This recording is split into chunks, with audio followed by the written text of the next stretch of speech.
What's going on, guys? Andre Hakel Jr. here with Joey Joheim from Default Kings, and this is episode 3 of a new series we've been working on called Integrator Secrets. So, if you've watched previous episodes in the series, you'll know a little bit of background of myself, who is the integrator or like the COO operator role at a coaching program called Client Ascension, and Joey is that same role at a coaching program called Default Kings.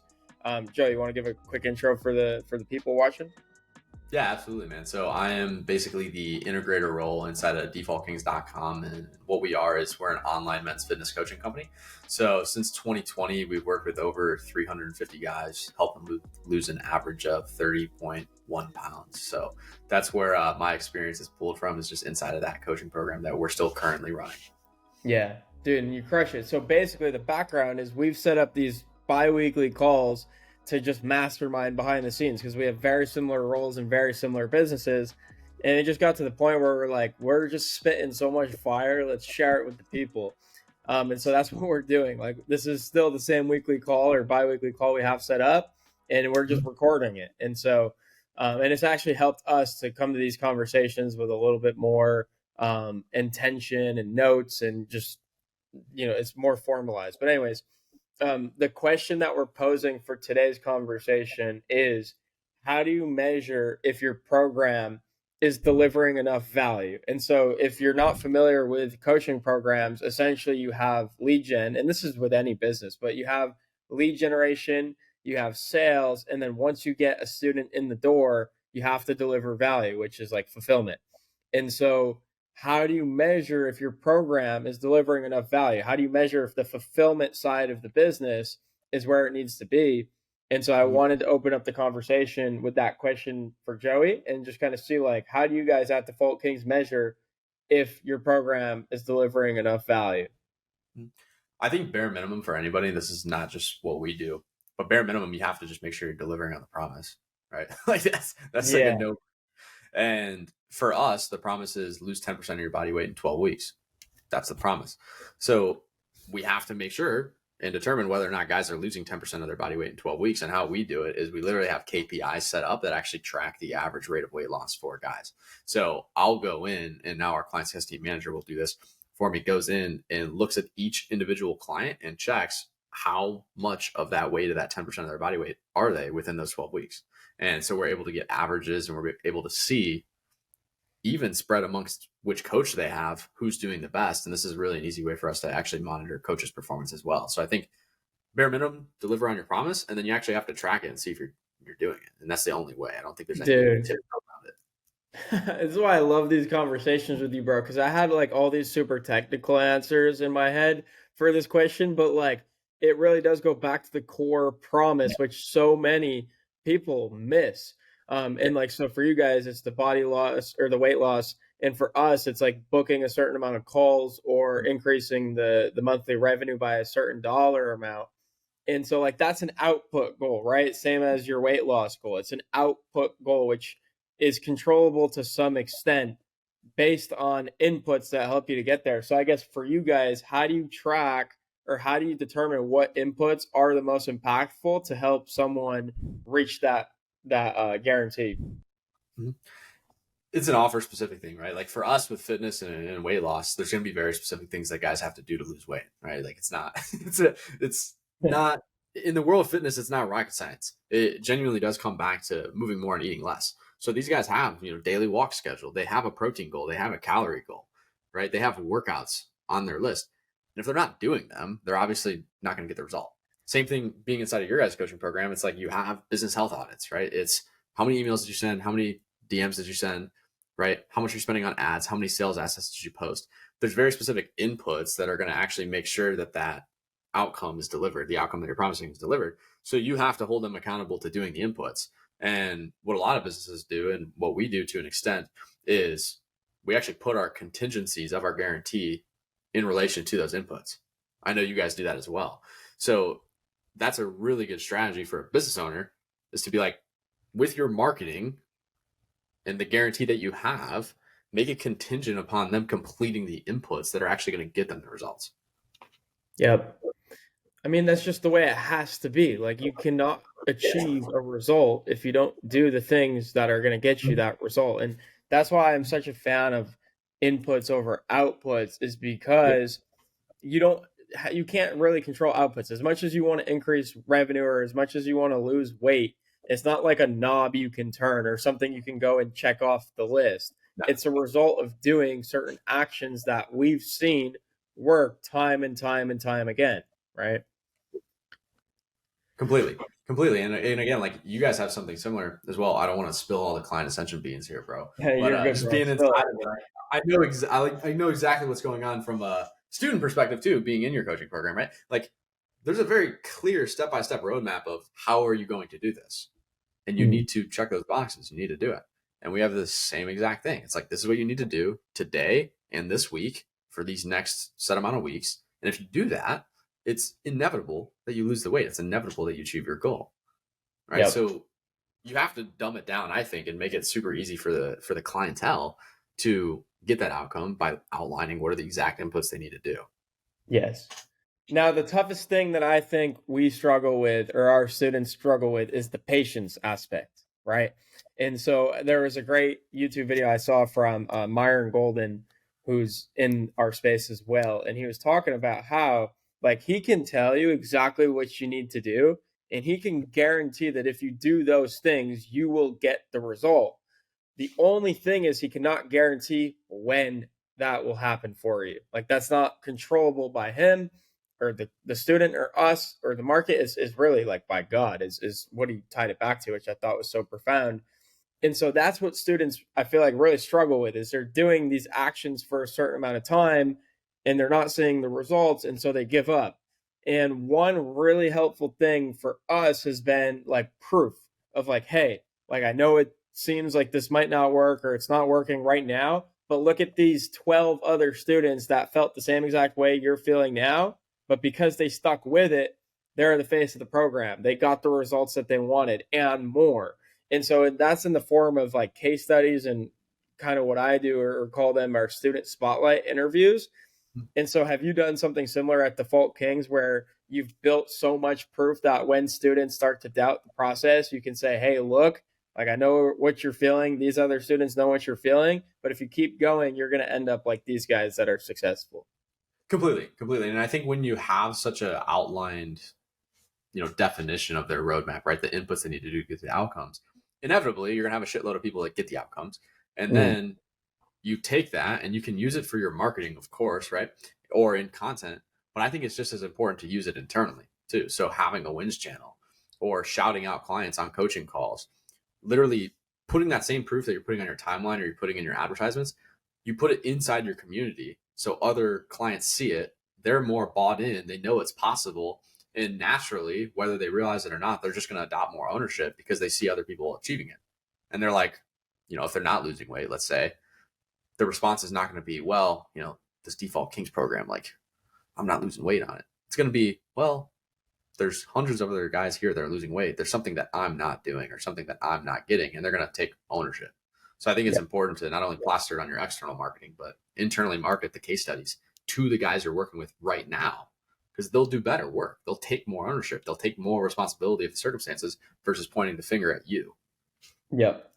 Absolutely. And it trickles down, right? Like, I share those same case studies and learnings Mhm. and like affirmations with our team members, Yeah. because there are times in business, especially, and in a fitness journey, like, these things take time, right? Like, I can go to the gym, I could start a diet, and days in or weeks in, I might not see or be where I thought I would be.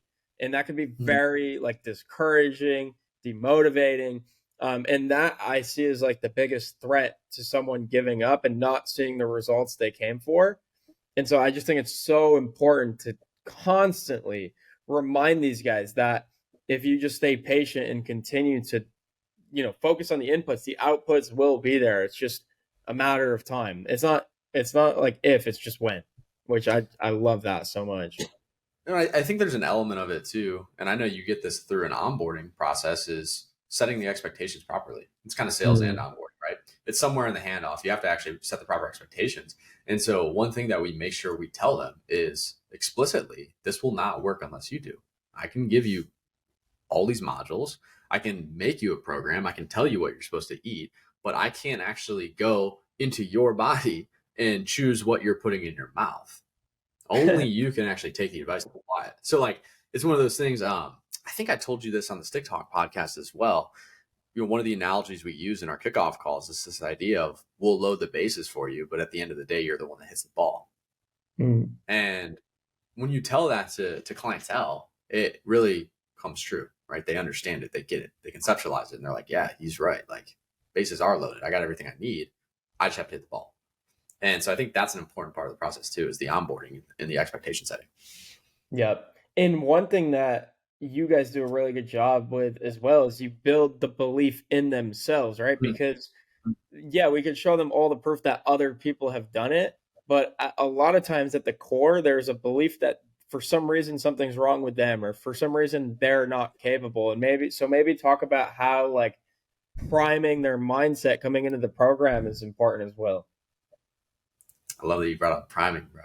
That's some Jordan Ross action. I've seen some of his content on priming and stuff, right? Yeah. And it's, again, this is something that's on our kickoff call, is this idea of, it's so subtle, right? Priming, this idea, it's so subtle, but it's something along the lines of like, can't wait for you to lose this, whatever the goal is, right?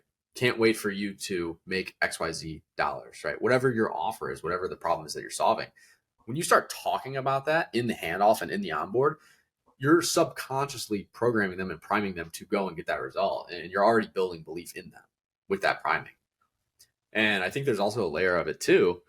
This might come back to your CSMs, but there's a layer of coaching where you have to be able to actually point out wins, even if they're not big ones. You have to help them see all of the wins, even the little ones of just, for us, a guy ate this high protein snack instead of this, empty carbohydrate, low protein snack, right? Like, that doesn't seem like a big win, but it's a win that if you point it out to a guy, they will build belief in themselves. Yeah, dude, we actually did that in our wins channel. It's so funny. Like I banned or blocked the word like small, because a lot of guys would come into the wins channel, they'd see like maybe someone posted that they just signed like a $5,000 contract, or they signed 4 clients this week or booked 10 calls, and then they're about to post their win, which is like I sent 100 emails, or I got my first call booked from cold email.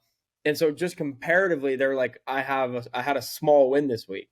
And I had to tell them, like, there's no such thing as a small win. Like, your wins are your wins. And comparatively, they're going to seem small to someone that's 10 steps, 20 steps, 30 steps ahead of you. But that's not the point. Like, a win is a win. And if we celebrate every single win, that's what's going to stack those bigger wins over time. It's just really how it works. Yeah, completely. I think, well, they all matter, right? They all absolutely matter. And again, if you're selling a coaching offer or you're in some sort of coaching program, the people that are coming to you because there's been a problem, right? They're not in a good place. Like, generally speaking, they're not mentally doing well. Like, the belief in themselves is probably not built. For our guys, if you're 50 plus pounds overweight, like, you probably don't feel very good about yourself and don't have much confidence. And those small wins, quote unquote small, if you point them out, that's just going to help them out. It's only going to get them to a better headspace.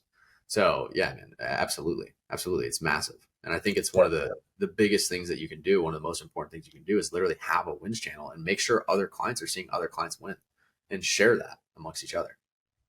Absolutely. One thing I want to kind of pivot to here is, okay, we could sit here all day and talk about how good our programs are, but there's like a reality check too. Is like, we could sit here and talk about it, but what are our students saying? And there was this great podcast, I think it was Andy Frisella's podcast, and he had Hormozy on there. And Hormozy was basically saying, like, your shit, like, your product is not as good as you think it is. Like, I guarantee you it's not. No matter how good you think it is, it can be better. And basically, he was just saying, like, what do your customers say about your product without you, influencing that, right? And so for me, like, one thing I always like to do is I search on Twitter for client ascension, and I just see like people in the program mentioning or talking about client ascension in different conversations. Like, how is that happening organically without our input? And for client ascension, it actually happens quite a bit. So maybe Twitter's not your platform. Maybe Facebook groups or TikTok or Instagram, but like see what people are saying about you behind closed doors or in conversations where you're not like blatantly a part of or tagged in, because that's a great measure. I also think, how are people showing up in your community? I know both Joey and I have hired like absolute A plus plus players directly from our communities, which is a great measure of how your program is. Like if someone is willing to work for you and go all in to help your program grow and spread more, it's usually a good sign about like the program being, good. And then referrals as well, as like how often are other students going out to their friends and peers in the industry and saying, hey, you need this, like come join us. And Mhm. so how do you look at that, Joey? Like how do you measure if your program is actually successful outside of what you think alone? Mhm. I think the biggest thing is referrals, man. It has to be, right? Like it absolutely has to be at the end of the day. And there's always going to be room for product improvement. But the metric I kind of use is the Hormozy metric of like, if you don't have a large bulk of your business coming from referrals, like you've got work to do. And even when you get to that point, there's still gonna be work to do. And it takes time, right? It takes a lot of time. And there's a lot of people that, and you see this all the time, bro. I know you do, especially with what you coach, right? You see this all the time. People that'll start one thing and then a few months will go by, maybe a year will go by, and they have to start a whole new thing. Oh, And a lot of times the reason that happens is because they just never took enough time to actually build a good product. They marketed the hell out of something, pumped it, and then once everything slipped through the cracks, they had to go build a whole new thing because the product is the sticky point, right? The product is the thing that's going to keep all those people, keep them coming back, keep their friends coming back, right? So what you're better off doing is just taking multiple years to just build something that's amazing.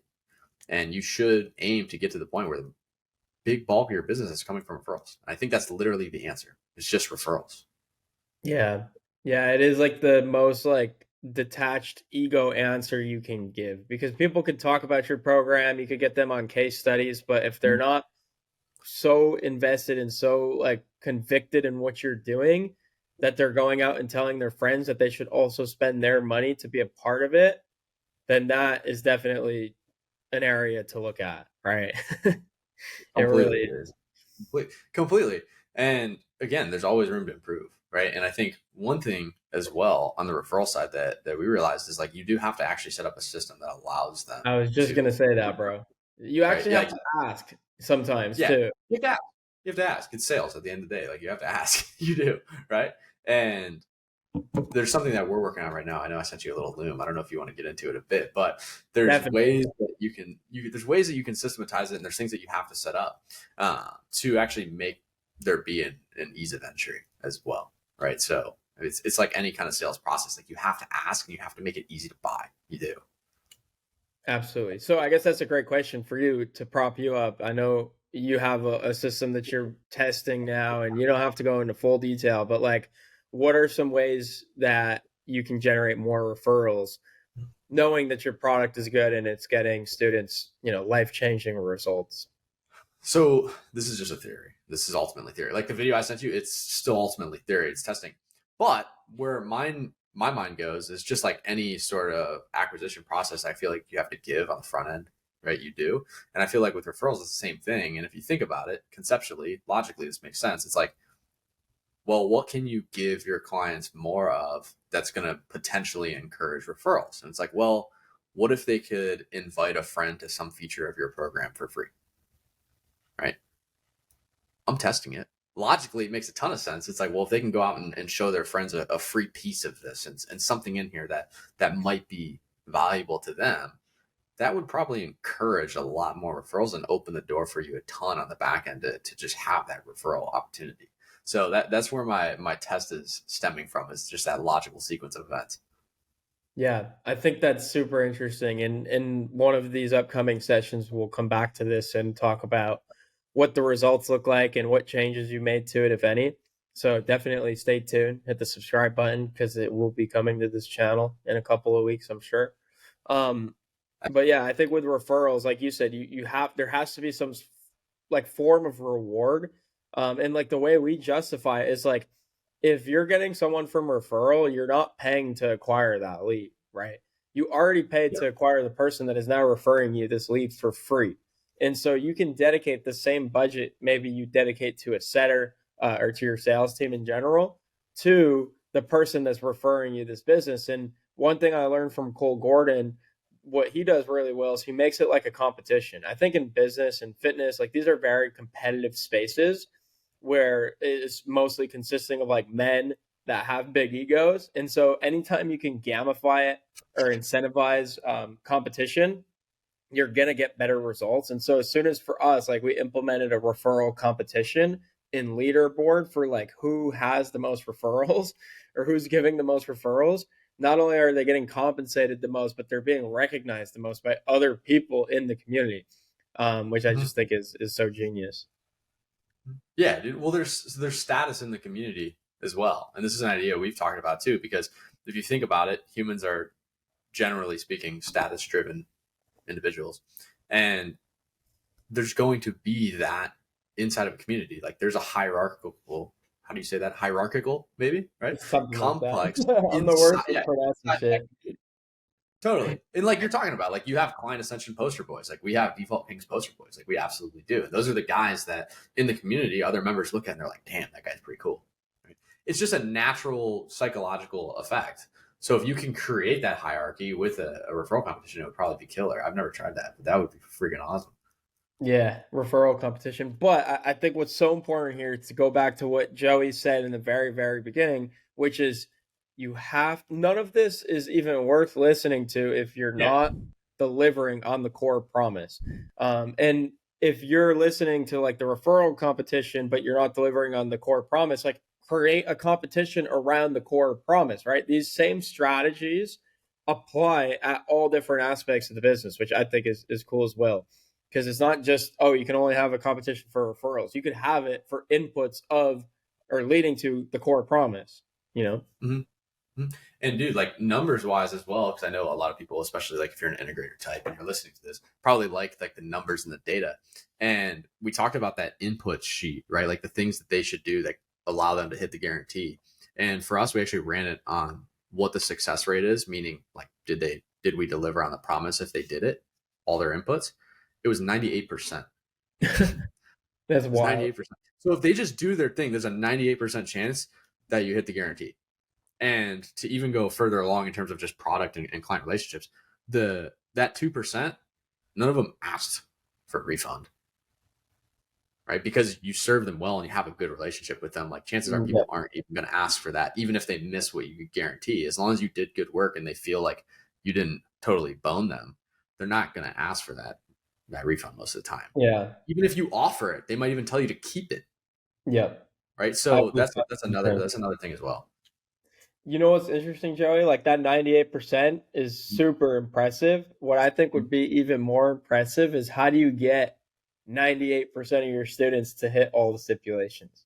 100%, and that's the hardest part, right? Hardest part. That's the hardest part. It's like how do you get humans to do things like that, right? It's like damn, if only 98% of them would do all the stuff, right? And that's where the complex comes in. And I think we talked Yeah. on, I think this might have been the first episode we did, is like how do you make a product better? And one of the things that we look at is simpler. And I Yeah. think an easy way to make a product simpler is like how do you reduce the inputs they have to do while also not eliminating the inputs that are going to get them the results. And I think I was hearing you on your stick talk. I think you were talking to Brian Moncada, and he was saying with the product is like you need to have the bare minimum amount of things that allow them to get the results. That's that Yeah. idea of simpler, like make it simpler. So that's a whole nother conversation that can spark from this is like how do you have the minimum inputs required to get them that result? Because now you have a Yeah. better product, and more people are going to be able to get into that percentage of people that did all the shit. Yeah. Exactly. And that's kind of the journey we took with Client Ascension is it started as a 12-month program and then we cut it down to 6 months and then now we're at 4 months. And every time we've made the cut in terms of like time, we've also cut out things that just were not serving students during like the Yeah. time period or just where they were at in the business. And the results skyrocketed. And a third of the time in the program, people are getting more results, more impact, Mhm. which is just like a limiting belief I had is like, oh, if they're in the program for 12 months, they're going to get way more value, way more results than if they're only in here for 4 months. And it's just not the case. Yeah, man. And I think as well, when you think about cutting out things that are in your product, you don't necessarily have to cut it out completely. It's like you could just take that stuff that you eliminated and maybe you put it in the back end offer. Maybe it's just too much on the front end, but on the back end, they want that stuff. Like, so for us, we used to have a lot of in the weeds fitness stuff, like super in depth, like pulling up charts, all kinds of stuff. But the majority of our guys that are coming in are super green to fitness and health. Like they've only been training for maybe a year, maybe 3 at the high end, right? They're super green. That in the weeds stuff, one, they didn't need it. Two, it was confusing. So we were like, well, we'll just keep this for a back end offer. And if you want to continue, chances are you have more work to do. And maybe you're just genuinely curious about what's next and how to go to the highest level possible. Here's the information that's really in the weeds and would confuse a beginner. So that's the other thing you can do with that stuff is the stuff you eliminate, you can just put it into a separate offer. Yeah, that's literally what we did. We just put it Okay. into our back end because the students are not ready for that information yet. Yeah. There you go. Right. That's funny. You put it on your back. Yeah, that's literally what we did. We are like, this is probably a little confusing for some guys. And nobody's watching it. Nobody's doing their homework on it. And I was like, well, it's probably because it's literally just too much. And we Yeah. just put it in the back end offer. Yep. That's it. That's it. It's so funny, bro. And the way we got there too, which is this is the coolest thing. This is like a huge gold nugget. And I don't know if you guys do this at Default Kings, but like if you're listening, this completely gave me clarity on what students are really getting value from in our program. So I do those student spotlight interviews like I told you about. And the best question I've ever come up with is I get to the point later in the conversation where they're telling me about all their success and this, and that. And I'll ask them, okay, you've obviously had more success than most students in our program. If you're speaking to students that feel like they're not getting the full value or they're just not getting the results that they wanted in the beginning when they join, what would you tell that person to do based on what you did that got you the results you just told me about? Mhm. And they'll tell me like the simplest things, like they'll be like, I attended all the coaching calls, or I found an accountability partner, and we meet every week, and we just make sure that we're staying on each other's business, which is actually what inspired the idea for the student success coach, basically to be their accountability partner because we didn't have that before. And so we were getting all these great ideas from the student directly telling us what actually moved the needle for their business, and I just Yep. think that's the coolest thing. Do that. And I think this is something that I started to catch on to with you as well because of Kajabi resource, right? Like you're able to see, what modules are guys watching, how long do Yep. they watch it, where do they get bored, where do they click off, right? And it kind of spawned this idea on me that at the end of the day, the back end data is just as important as the front end. And as me and Gabe and kind of Mark on this marketing journey for ourselves, one of the big things we're learning is like you have to track everything, like every possible channel of acquisition. You need to know the data, the conversions, and figure out what's working and do more of what's working. Same thing on the back end, right? Same exact thing. So like we track call attendance. We track which guys have gone to which calls and how many calls have they been to total. Yep. Like we track like what guys have done their homework assignments and what guys have tracked their stuff. Like we know the numbers on the back end too. And so it's really easy for us to plot on a chart of data. This guy lost this much weight. Here's the data. He went to this many calls. He did this much homework. He did this. Well, of course he lost that much weight. Right? He did all this stuff. He did way more than the guy that didn't lose much weight. Right. Yep. So the data everywhere is important. In every part of the business, the data is absolutely massive because it gives you Dude. clarity. It informs every decision. I love that you said that. I literally just wrote it down on my notepad here, which is why I love doing these calls with you, bro. But like the tracking of the back end data Mhm. of like the student activity, right? Because you'll Yeah. have guys like we'll do a business health audit call, and it's very Mhm. obvious like this person is not doing well with sales. And Mhm. so we'll maybe start to question like, hey, like how can we help this person to do better at sales? And then when we go and do an audit, they haven't been to any of the sales coaching calls. They haven't gone through any of the sales content in Kajabi. They haven't sent a message or write a message in the sales specific Slack channel. Well, of course, right? Yeah. And yeah, like in the moment that sucks, it's obvious, but now we have a solution that we know will work, right? It's so obvious. It's not a guessing game anymore. It's all data driven. It's super clear, right? It's super clear. It's one of the best things we did. And like one of the biggest things that we leverage with our community managers, like getting that data of like who's here, who's there, who's watching what, who's doing what. Because if there's ever any questions about results, that's exactly what you do. Exactly what you're saying. You just point to the data. It's like, oh, really, guy? Well, that's weird. I mean, I'm not necessarily surprised. because you haven't done this, this, and this, right? Oh, got it. And then they go and do it and they get results. Yeah. And Bro, so it's funny because it gets me so like I always love doing that when the student complains and then I'm all nervous at first. I'm like, oh God, I suck. What's wrong with me? Why am I not getting them results? And then I see that they actually just didn't do anything.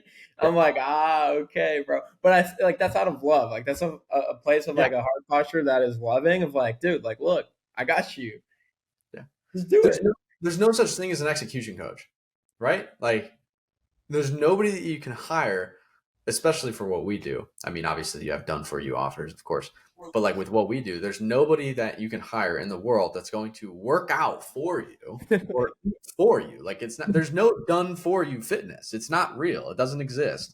So like with our niche specifically, it's always gonna come back to them doing the work. Now, obviously, you as a business owner, like we were talking about the product earlier, like make it simpler, make it easier for them to do the stuff, right? That is your responsibility. So I don't want to, I don't want to leave the taste in the mouth of this call and be like, these fucking clients, we got to make sure they do their shit. Like it's on you to make sure that it's easy enough to do. So like if you have clients that aren't doing the stuff, you then have to self-reflect and be like, well, why aren't they doing it? And Exactly. see if there's Exactly. anything that you can do to make it easier. So I want to make sure that's the proper bow tie we put on it, not just Yeah. us It, about It's clients. a great point, bro, because you could look at it, and if so, here's the distinction, right? If I'm getting on a call with 10 students and every single student is struggling with the same thing, that's not the student's fault. That's my fault. It Yeah, has to be. But if I get on a call with 10 students, 9 of them are hitting it out of the park, but one student is struggling with the same thing that 9 guys are crushing it at, it's probably more on their side, right? And it's not completely. to cast blame on whose fault it is. It's just like looking at the data and making decisions on what needs to happen to get us the result because that's all we're focused on. That's what we're being paid to help these people do. Completely, dude. I couldn't So agree more. this was dope, bro.